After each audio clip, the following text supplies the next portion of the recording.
This is the Chefpreneur podcast, where we inspire professional cooks to take on greater risk to build a personal chef business for themselves.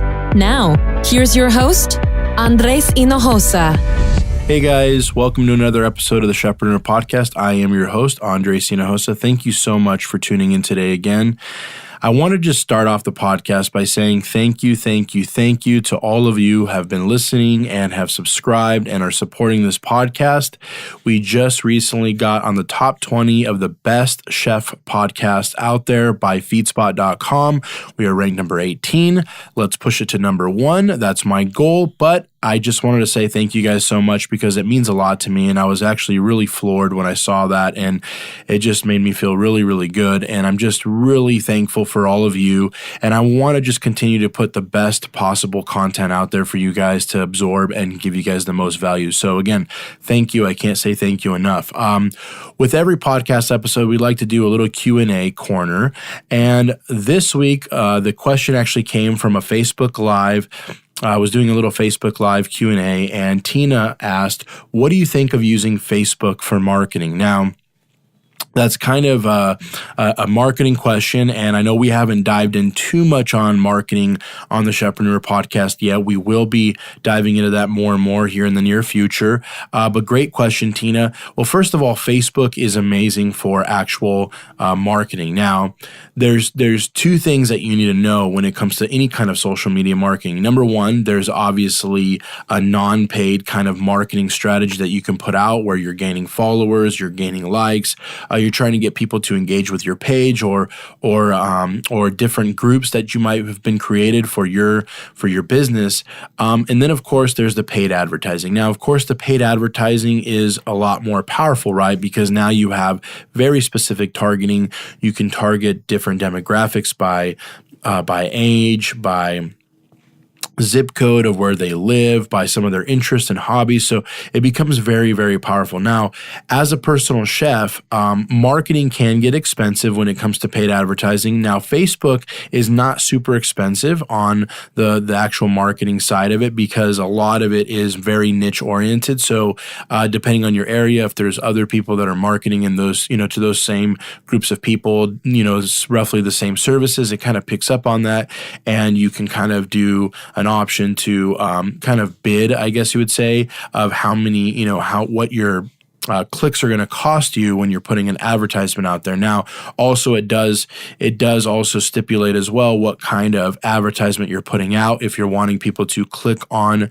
your ad to go to your website, or if you're giving them some sort of a free offer or a coupon for your services, then obviously there's different goals that you're going to set within that paid advertising, kind of campaign or strategy. So it all kind of varies on that, but it is very, very powerful. I know that a lot of personal chefs do not advertise on Facebook. Some of them do. And also when it comes down to the kind of non-paid more strategy of building an audience and getting likes and clicks and having people just kind of interact with your page, whether it's your business page or, you personally, there's also some great strategies for that as well. Now, it's not as effective, but it is effective in the sense of people getting to know you and get your name out there. But again, like I've said before on this podcast, Tina, the messaging is the most important thing. So whether or not you're doing paid or non-paid advertising, the messaging needs to be dialed in. And we have talked about that in previous episodes on the podcast, where when you're looking at messaging, it's about who's actually, getting your future customers or clientele to actually listen to what you're trying to tell them.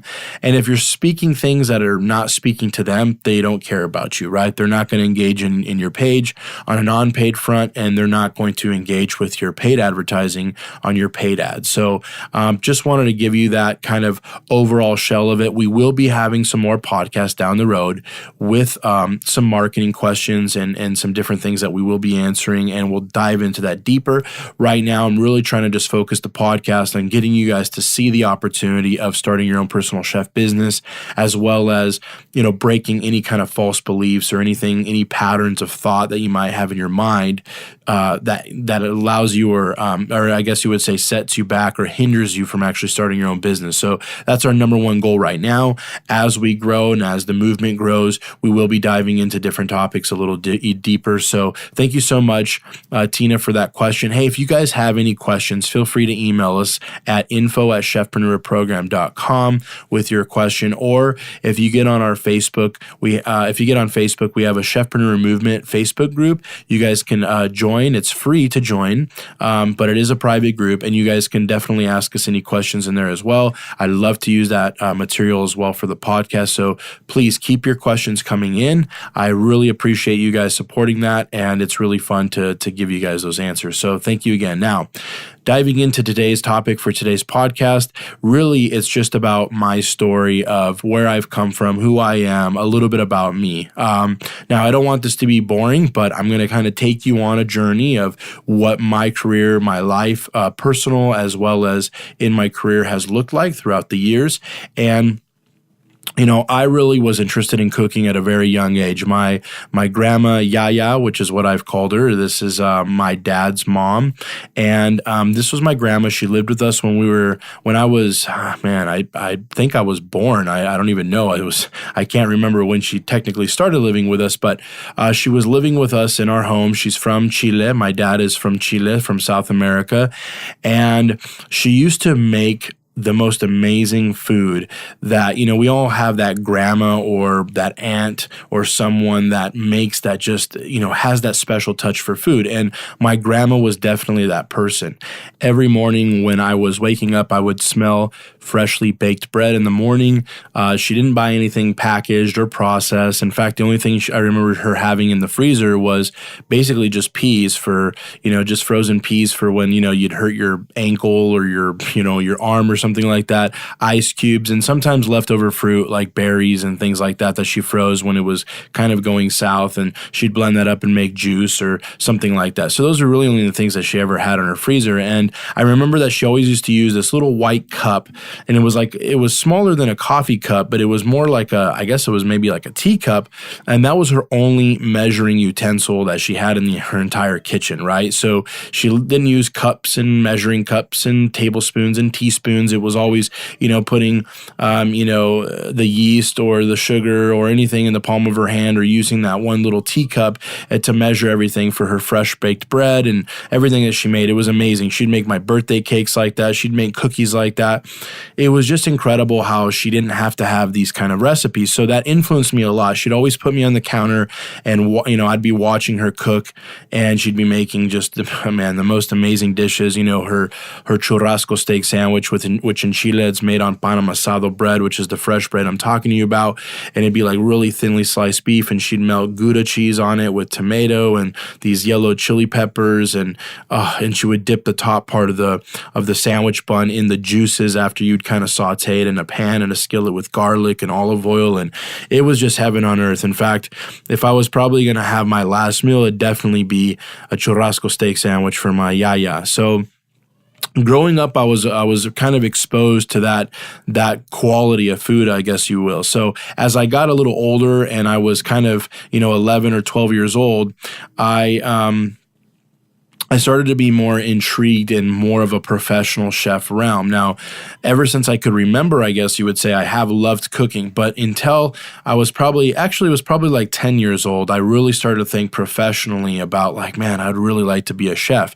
And there was an old show on PBS or on public broadcasting station, which was Great Chefs and Great Chefs of the World. It was this series, and I don't know if anyone remembers that series, but I was addicted to it. I mean, I would literally watch it religiously as a little kid, and I was probably the only 10-year-old watching that probably, but I loved to see it. And it was, it was a television program that they would go to different cities in the world, and they'd kind of do like a little taping of one of these, Michelin-starred chefs or just chefs in different places, whether it was in a hotel or a restaurant, and some of them are some big, big names, right? They'd be in France, they'd be in Sweden, they'd be in Germany, here in the U.S., they'd be all over the world. And it was just a fantastic program. I enjoyed it very much. And at that time, when I was around 10 years old, my parents got split up. I was living here in San Diego, and I grew up basically all of my years, born and raised in San Diego. But when I was about 10 years old, my parents split up and I ended up moving to Iowa with my mom. And that was kind of a culture shock for me, obviously, because here I am growing up in San Diego, which is a fairly large city and, of course, beautiful sunny weather. And I'm going to a Midwestern town where, basically it's all farmland and blizzards and winter and just crazy humidity in the summer and just insanely cold in the wintertime. And it was a culture shock for me. And unfortunately, about a year after we moved there, in the summer, between my 7th and 8th grade year, my mom ended up getting in a severe car accident. She was in a coma for about 6 months. Doctors told us that she wasn't going to live, and it was pretty tough on me. I'm definitely a mama's boy. I'm not afraid to admit it. And it kind of just flipped my whole life around. I felt like the world was just kind of falling apart around me. And not to drag out every detail about that, but, eventually my mom did wake up. By the grace of God, she's still with us today and walking and talking and breathing, and actually lives here now in San Diego, very close to me. So that's a real blessing. But the reason why I'm sharing this with you is because when this all happened, I was just 11 years old, and it was really hard for me to take that, as a small child, and I was very close to my mom, so it was a really tough thing to go through. And I know that many of you guys have very, very hard stories and have lived through different things in your life that are obviously very difficult to live with, and I just remember, I had to move in with my grandparents, which were my mom's parents there in Iowa. So it was, again, went from living, when I was younger with my grandma from Chile, which was only, I was only speaking Spanish, to then living with my grandparents in Iowa. And great people, John and Mavis, and I love them dearly. And unfortunately, my grandpa John has passed away since, obviously, for a while now. But he was kind of like my father figure. My dad was living here in San Diego still, and I was living with my mom in Iowa, like I said, and then the car accident happened, and I moved in with my grandparents. And, living with my grandpa John just taught me so much about hard work. I mean, this guy was about the hardest worker you've ever seen in your entire life. I mean, literally. I mean, physical labor, hands-on, obviously an older guy. He's my grandpa, but just such a work ethic. And it was really difficult for me because my mom, like I said, was in a coma for 6 months, and then ended up, when she woke up, she was basically still in the hospital for another 3 months in kind of the recovery, ICU kind of unit. And then she moved into a live-in kind of rehabilitational facility. She had a lot of brain injury, and when she woke up, she didn't remember who I was. And there was just a lot of things that were really tough when you're, an 11-year-old boy. Going and living through this. But I remember as I was going through this whole process, my mom was away from us for about 2.5 years, not living with me, and I was living with my grandparents. And when she finally was ready to kind of come home, and we got a little apartment in a small town of Webster City, Iowa, and I ended up living with my mom, and I was about 13 years old at the time. Now I think I was about 13 and a half years old. And, I pretty much became the man of the house. And in that kind of situation, I guess you would say I'm kind of a straight shooter. I'm one of the few chefs probably out there that has never been drunk. I've never been even buzzed. Not that I haven't, drank alcohol before, but I think it all started because when I was really young, when I was 13, my mom needed me. And the responsibility was really, really heavy.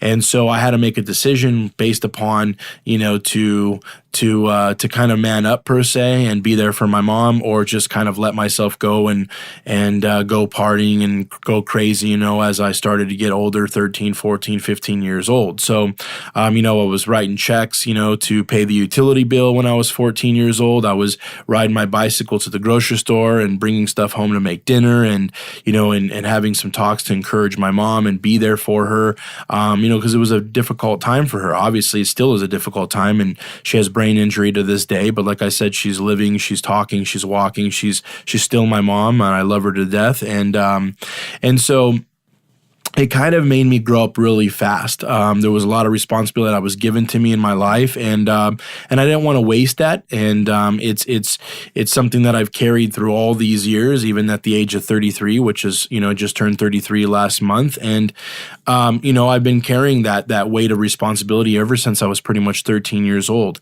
And so, as I went through high school, I graduated high school, and I ended up going to the culinary school and the California Culinary Academy in San Francisco at the age of 17, and graduated culinary school when I was 18. I skipped actually first grade, when I was younger, and so I was had the opportunity of going to culinary school at a very young age. Graduated with honors and moved to Chicago. Now, in between moving to Chicago, I met my lovely wife, Danielle. Shout out to Danielle. I love you to death. My true business partner, my true life partner is my wife, Danielle. I love her so much. And, I met her in high school in Iowa. And of course, we had a kind of a long distance relationship when I was going to culinary school. And we ended up moving to Chicago. Now, here's the crazy thing. If you don't think I'm crazy enough, I stopped off in Iowa where my wife was still or at the time my girlfriend. And I proposed to her and I said, hey, let's get married. We're 18 years old. What do we got to lose? So we went down to the local courthouse and got married. And for $35, I always say that I've had the cheapest wedding because that's all I've spent was a new pair of khakis, I think, from Kmart. And $35 later, we were married. So we moved to Chicago together. I got a job offer with Levy Restaurants and started working at a hotel out in Indian Lakes Resort out in the suburbs of Chicago, and learned a lot there. Worked in banquets and different things like that. Worked in Garmin J. Ended up finding myself in their fine dining restaurant, which was called Sedona Grill at the time. It was kind of a high-end American steakhouse, restaurant. So moved my way through there and met one of the lead cooks there was Neil Harper, and a great guy. And he was like, you know what, you should go apply at the Ritz-Carlton. I think you'd really explode there and really learn a lot. And at this time, I was 20 years old. I was working there for 2 years already, did my externship there at Indian Lakes Resort. And I was like, you know what, I'm going to go apply at the Ritz-Carlton Chicago. So I went and applied there, and lo and behold, got hired there and started my way. I was the second to the lowest cook. I didn't start at cook 4, which was the lowest. I started at cook 3. And within about 3 years, I worked myself all the way up to assistant Garmin J chef, which was actually, I was beside myself. Chef Jason, who is my mentor, who still resides in Chicago, and shout out to Chef Jason White. One of the most amazing people I know, one of the most amazing chefs I've ever met, an insanely talented guy. I owe him a lot of my basically cooking career. He was just such a good teacher, and was really tough on me, was very tough on me.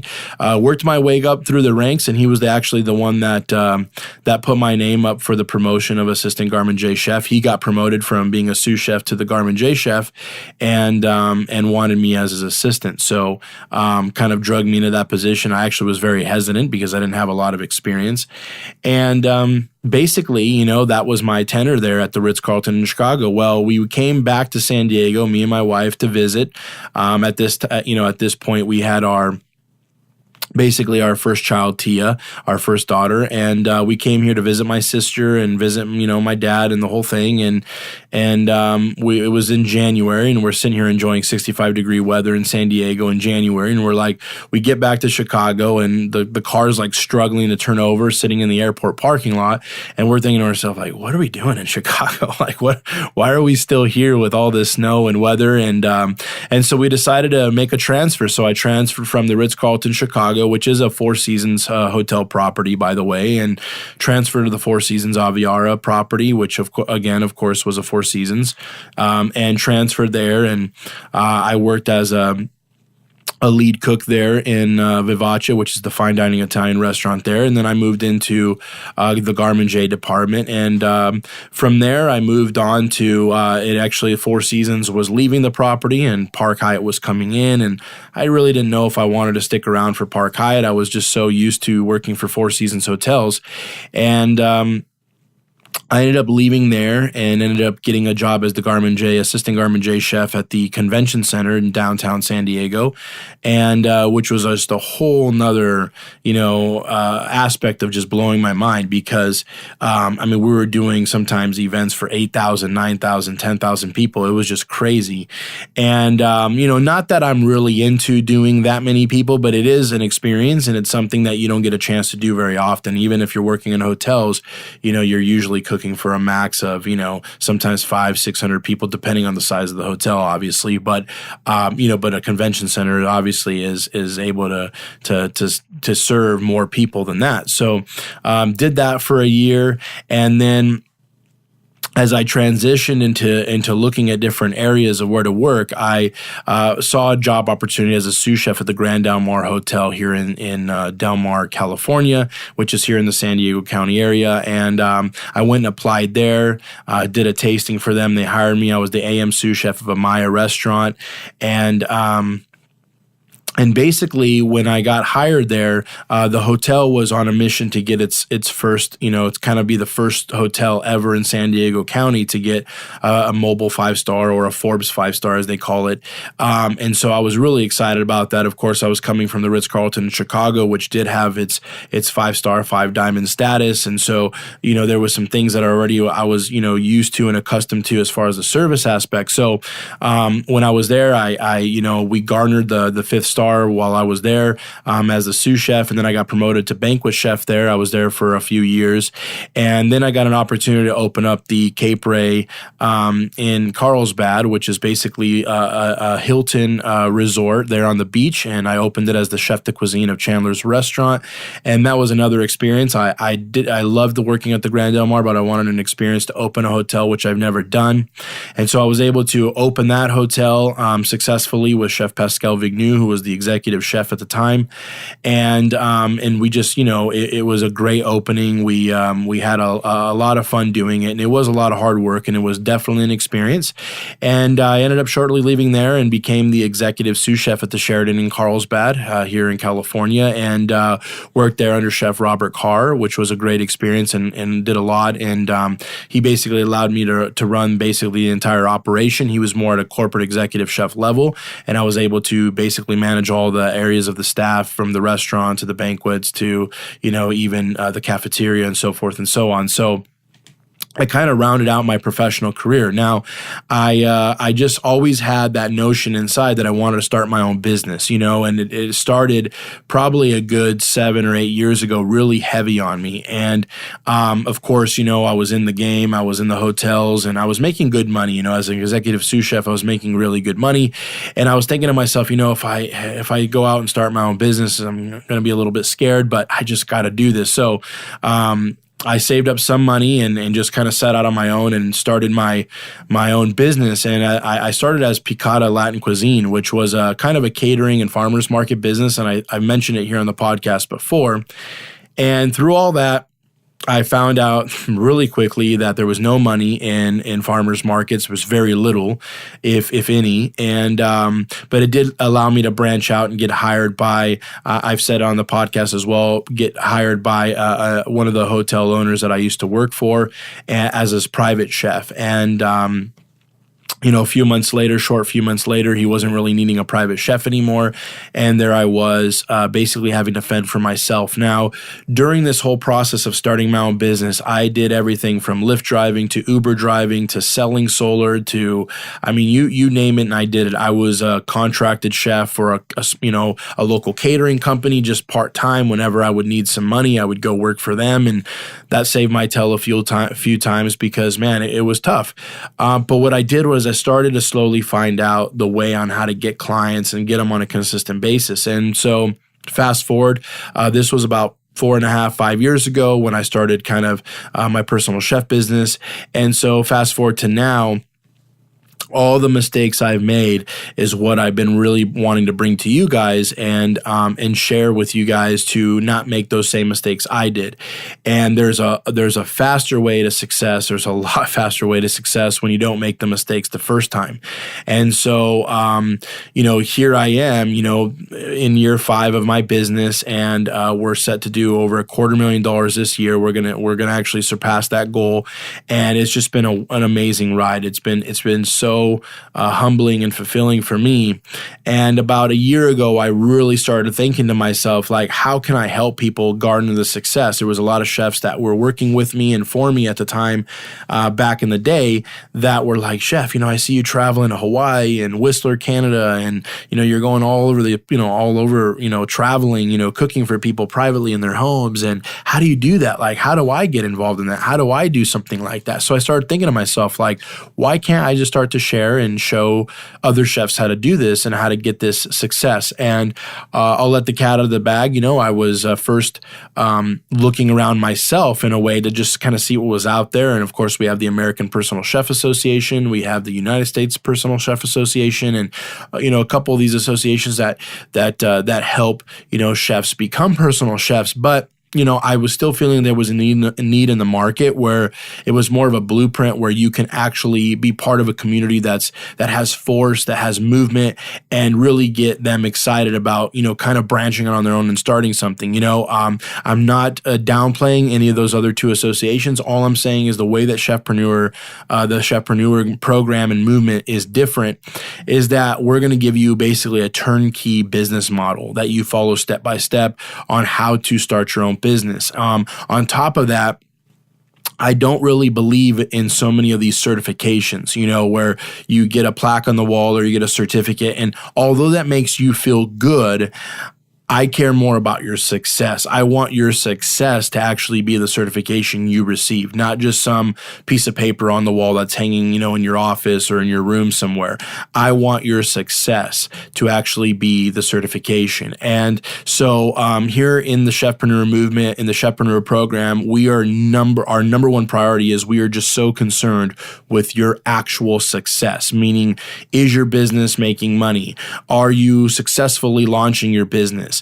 Are you taking the appropriate steps? Do you have all the appropriate tools and training to maximize yourself and get yourself to unlock your fullest potential and starting your own business as a personal chef? So that's basically in a nutshell my story. I just wanted to kind of have a fun podcast today and just share with you a little bit of my personal and my business or career life with you guys and get you inspired to just really reflect on your own story and where you've come from in your long journey as a chef, as a cook, wherever you are in your career.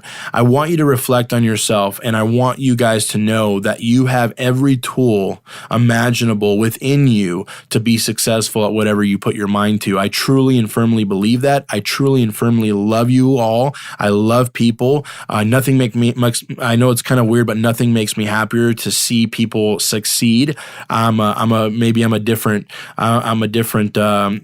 person in that sense, because some people, like to see other people fail while they succeed or something like that. I'm not like that at all. I truly, truly, truly care about you guys, and I really want to see everyone succeed in whatever you want to do, right?